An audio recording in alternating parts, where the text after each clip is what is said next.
Calls me a legend. Up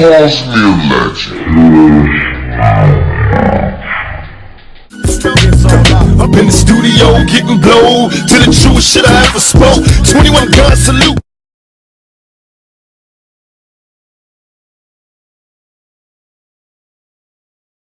I don't agree with that. You know what I'm saying?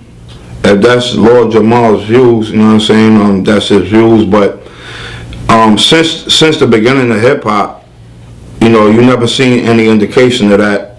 You know what I'm saying? Amongst some of the legendary dudes that started it, they never really put that out there or imposed that in any kind of way. Even when you go back to like pioneers of hip hop in general and rap in general, I mean, you see Run DMC doing stuff with Beastie Boys right in the beginning. You know what I mean? Then you got, you know, the producer like Rick Rubin. You know what I'm saying? I mean, and so on throughout the years.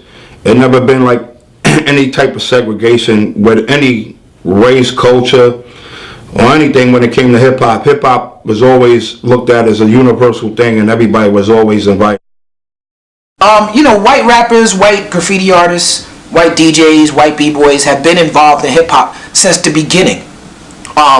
You know, music is colorblind. Music doesn't have a color.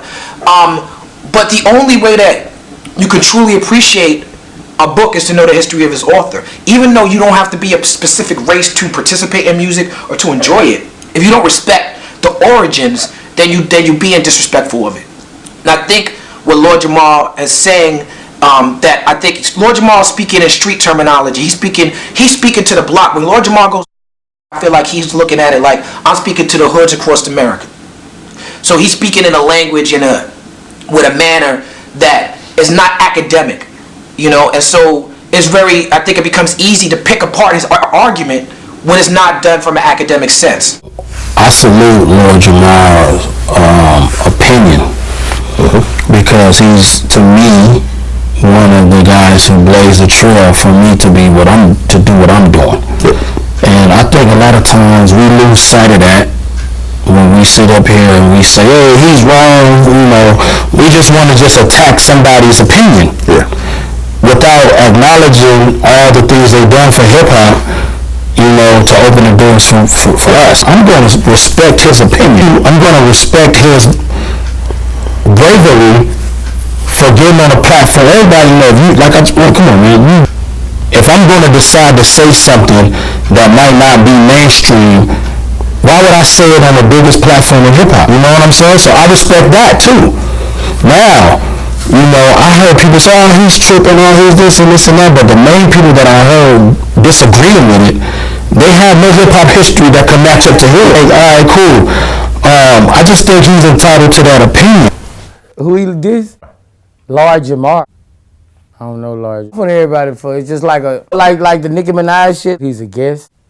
Nah, I don't think he a guest. I feel like he didn't put down enough shit in the game to be labeled, you know, a great. I feel like that about Eminem. You know, can't say he created nothing. No, he didn't create nothing. No, he just came in and made himself a great. You know, I feel like he earned that to say he a great one. I don't feel like he a guest. That nigga motherfucker a home team player. Like, that's Eminem, like, you know. Not sure what he talking about now, but as far as I feel over his career, he's not a guest. I feel like he's one in hip-hop. When you paint hip-hop on the wall, you can't leave him out.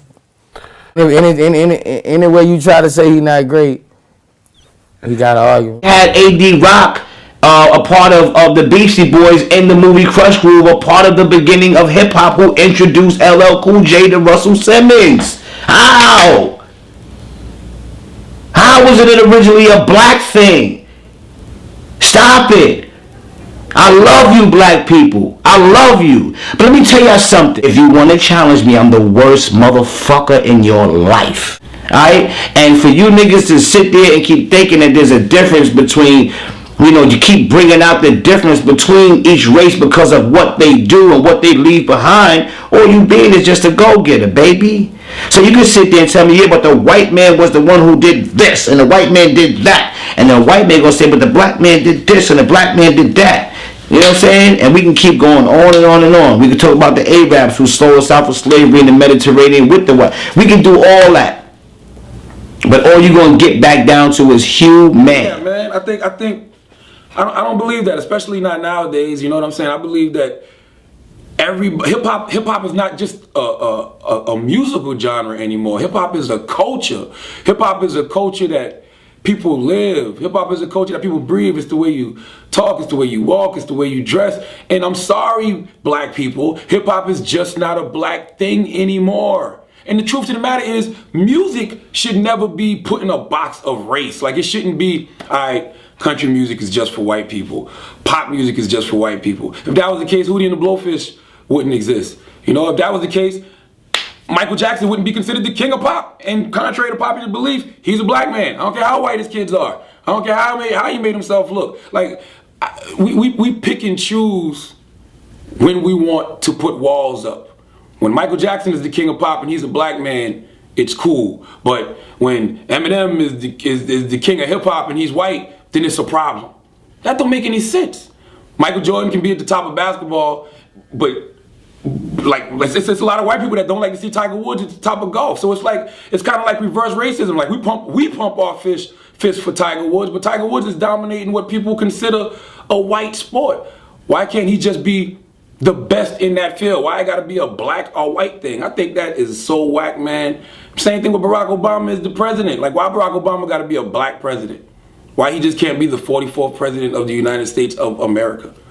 Like, I just really think that whole race thing is so whack, man. And it's really an old school mentality. Like, it's really people that are in their 40s who still hold on to those race ideologies. Like, I don't really see that. I don't believe this culture feels that way. I don't believe this generation feels that way at all. I don't believe this generation sees black or white. I'm gonna tell you a perfect example. Me and Little Duval shot a pilot.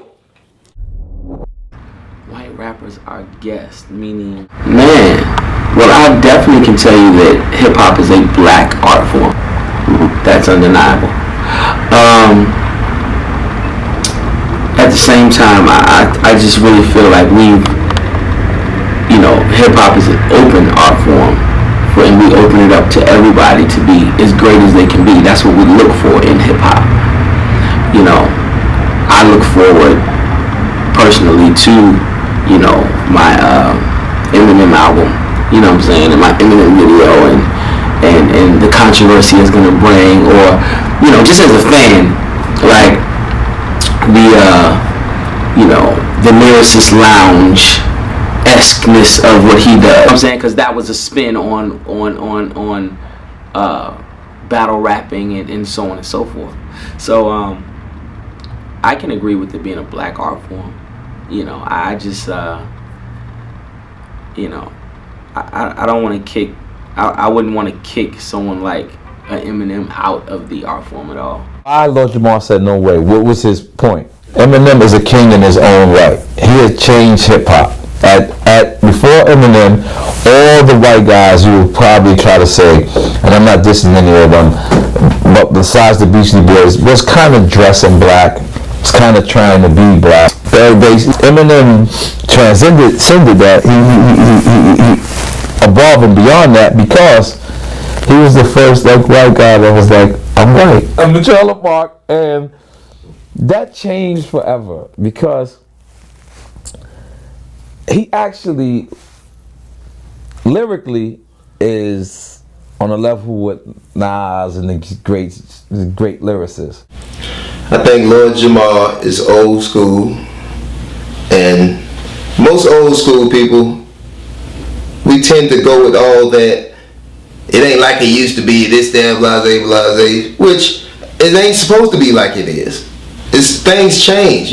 When I was a kid, my mom used to say, turn that bigoted about music on hip hop. Now we're grown and we that person. So and as far as white people rapping, who gives a fuck? Is it fucking up your money? No, I don't care if a gay person rap. It's not fucking up my money. Even if it was, it don't bother. I'm not insecure enough. What he does, what he do don't make me shit. That's how I look at anything. So with that comment of how he feels like that, it sounds like it's a little more, and I could, maybe he's looking at it from his standpoint, and I just don't see it, but I just see like, how's this affecting you though? Up in the studio getting blow to the truest shit I ever spoke. 21 gun salute.